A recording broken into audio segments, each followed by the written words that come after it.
Okay, we're going to talk about the positive versus negative factors in a facility. So we have facility functionality, positive and negative, employees, positive and negative, and the users, positive and negative. So three different things that could be positive or negative, and they could influence your facility.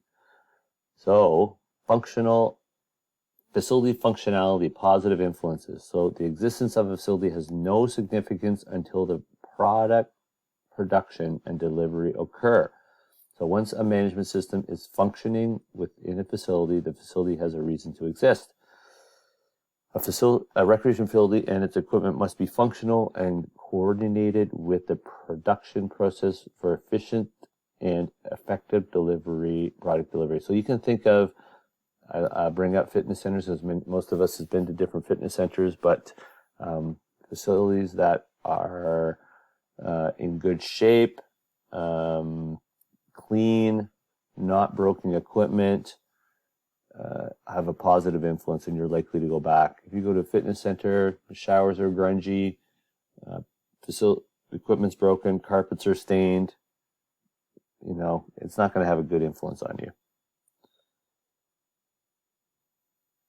So a negative influence, a recreation facility is only as good as it's designed to function. So we have to think about design as well. The old YMCA in Barrie was a renovated, added on, additions added on over and over again, and the design was terrible.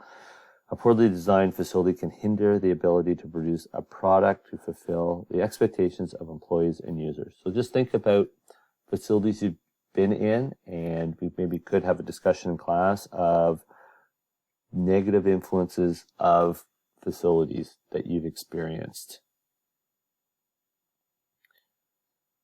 Here are some examples of negative occurrences: doors being locked when they should be opened, not having proper signs to direct users, like not knowing where to go. Dead trees not being removed, so the danger of a branch breaking and hitting somebody. Snow left on the sidewalk.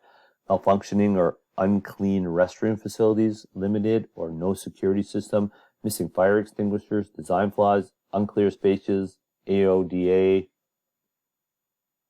not being taken into account when designing or building.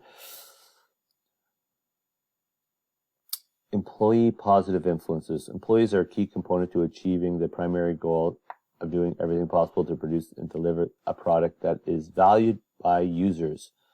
Employees are trained to be competent through their education, certification, training, and professional development.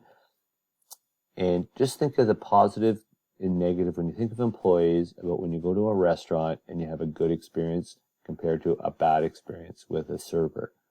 Servers can make or break. I've had some pretty nasty servers in my time going to different restaurants, but I'm guessing you can probably think about that too. I always like to ask who has some good stories about negative influence. And then if you have a negative, even if the food's good, if you have a negative experience from an employee, there's a good chance you're not going to go back. Or at least you're going to tell other people about your negative experience, and they may not go.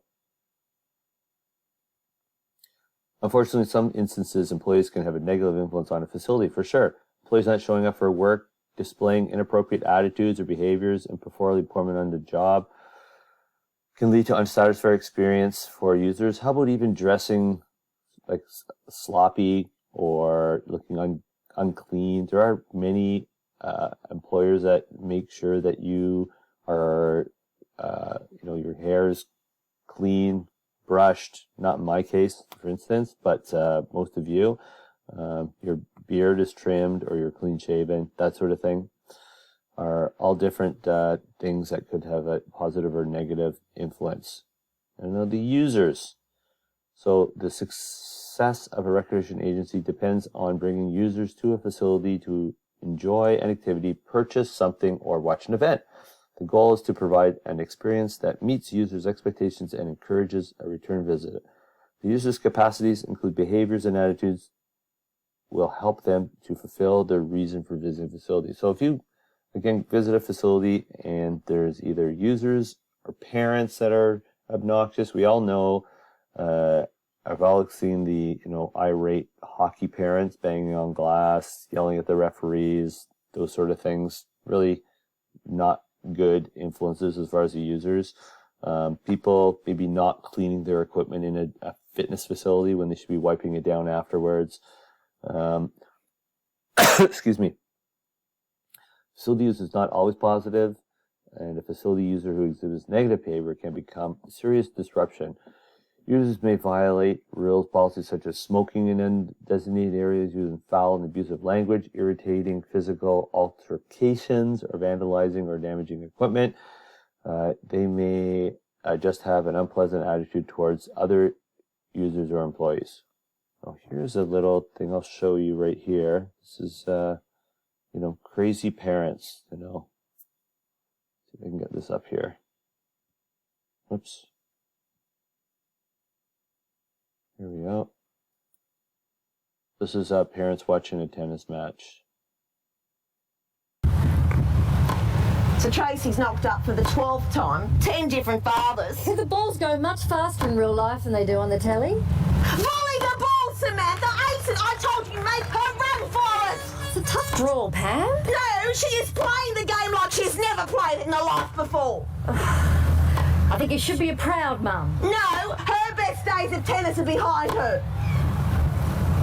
You are useless. You are hopeless. No, Arnie Joyce is not taking you to Macca's tonight. Well, I could just pop... You are not taking her! Get in the car! 12 different fathers, not 10. Well, I told her that she has to do something now. Get me my...